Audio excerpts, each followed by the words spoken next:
Hey boys, welcome back to my NRL SUPERCOACH 2018 season, and it's going to be the round... round... I always forget this, but round 5 review, round 6 preview. Now, we had a pretty good week. I actually got more than I was expecting, but I also could have got a lot more. It was one of those weeks.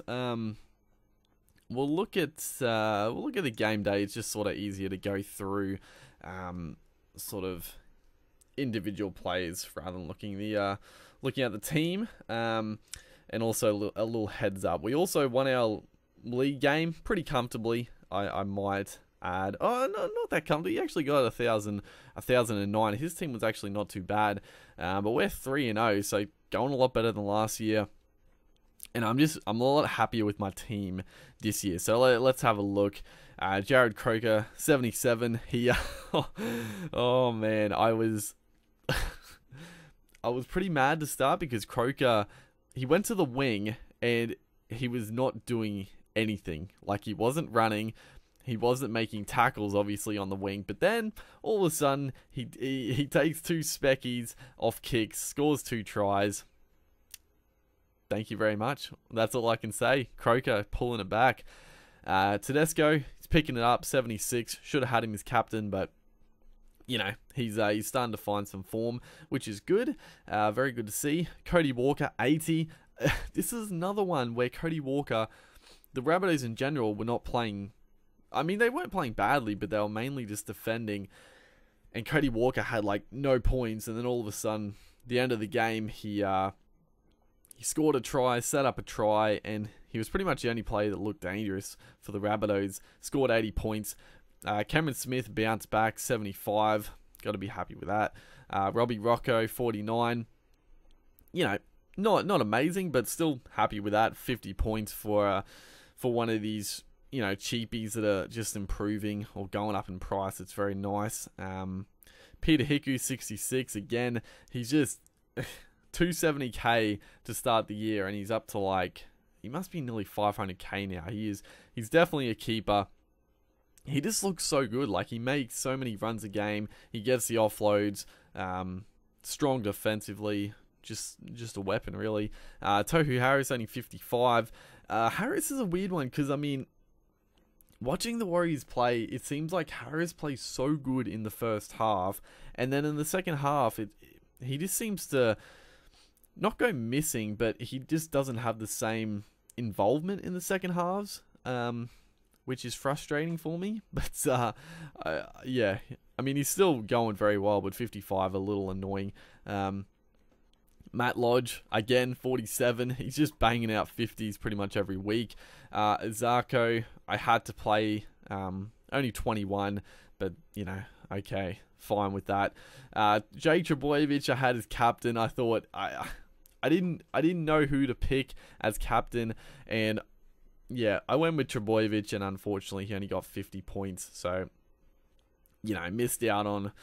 You can probably, you know, you probably want your captain to get 140 points. So you'd say you missed out on like 40 points right there. So I could have got over 1100 if I chose a good captain, but that's the thing about captaincy choices, and it is the big reason. It's the one thing I don't like about SUPERCOACH. I don't like the captaincy part of the game. Like, it's just such a random aspect that you never know, and it just sort of takes, it just puts all luck into it that I don't particularly like.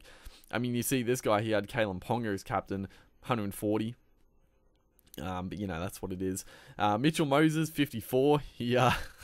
He finally got a decent score, and I'm sort of torn, and I'll get to this in a second. Latrell Mitchell, 39. I'm sort of, you know, Latrell Mitchell, he's just got so much potential, but I'm gonna keep him, but I'm not happy about it. Damien Cook, 82 again, just incredible. Thurston got 47, and he didn't look very good. I'm expecting Thurston to really turn it around. I know people are writing Thurston off, and there's a lot of talk about him, but I'm pretty confident he's going to turn it around. Tavita Pengai was back. He got 39 coming off the bench. Obviously not as many minutes, so hopefully he can get some more game time and score a bit better. Jai Arrow. I traded out Burgess for Arrow. It freed up a lot of cash, and I am extremely happy with that trade. Burgess could still come out and average, 60, 70, but I'm extremely happy with the trade. I think trading Burgess out was the right decision.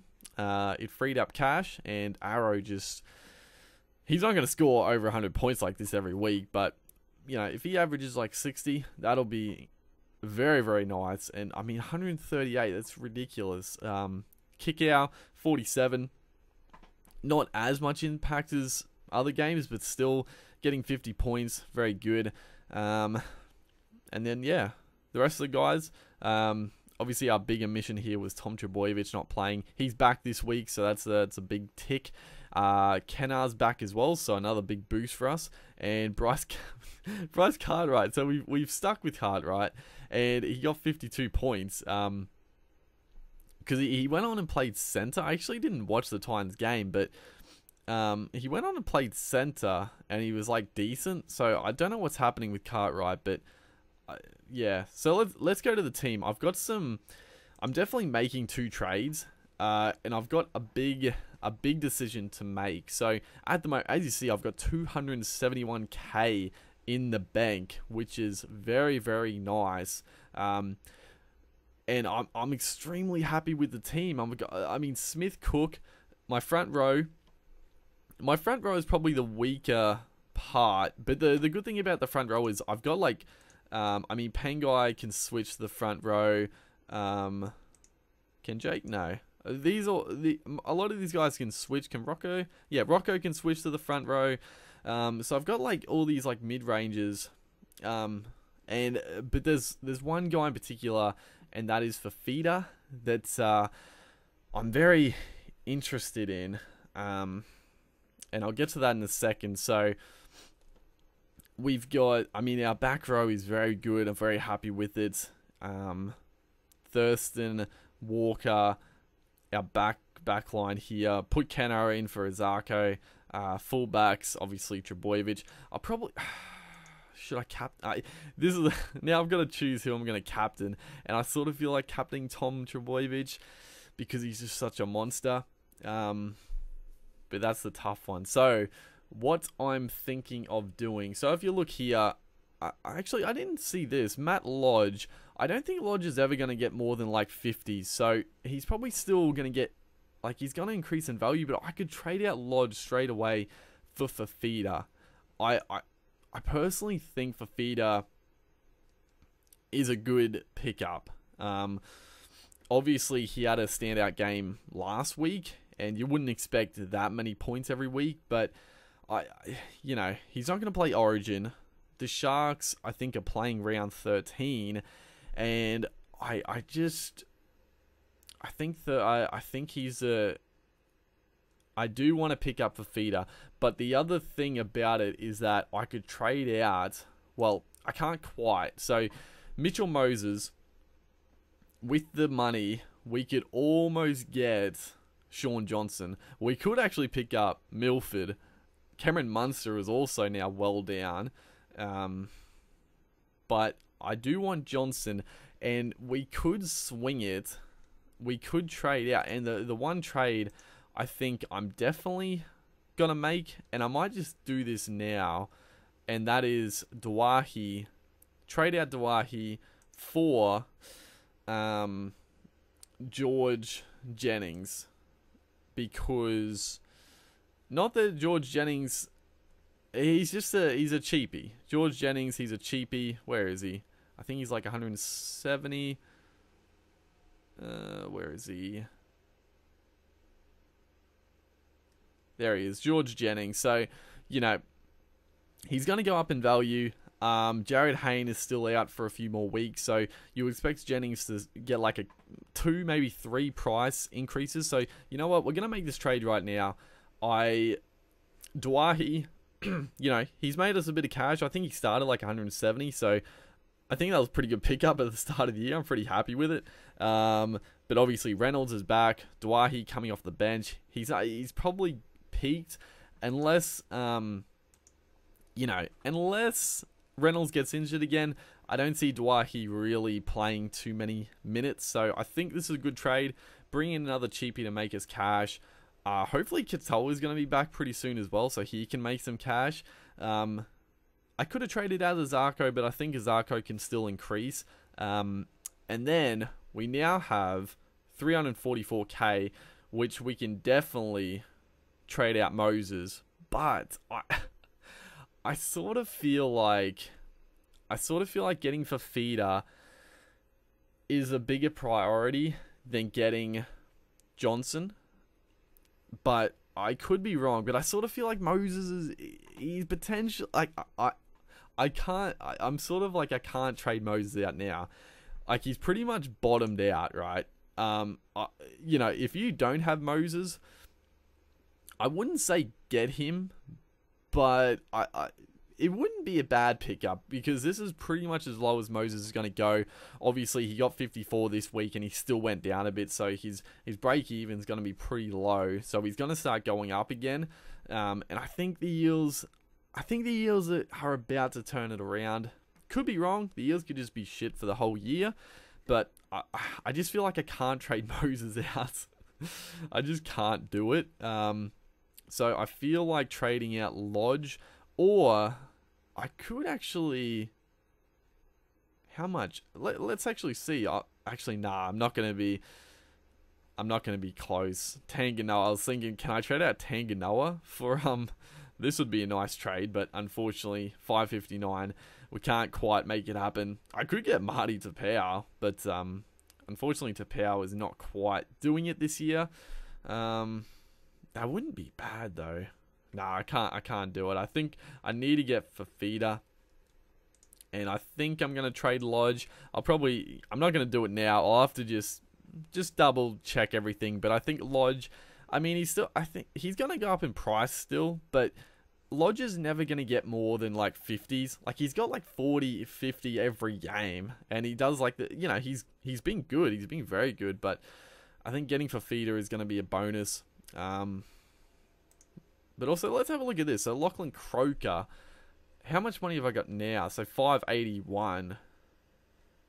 Again, can't quite afford Johnson.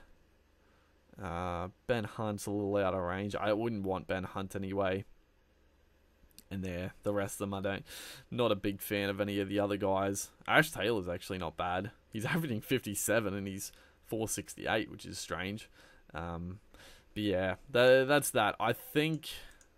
the two options I've got is Lodge for Fafita, which I'm pretty keen on, or Moses for Johnson, which I can't bring myself to get rid of Moses now, because if he keeps going bad, then that's fine, but if he starts going good, then I'll actually be furious.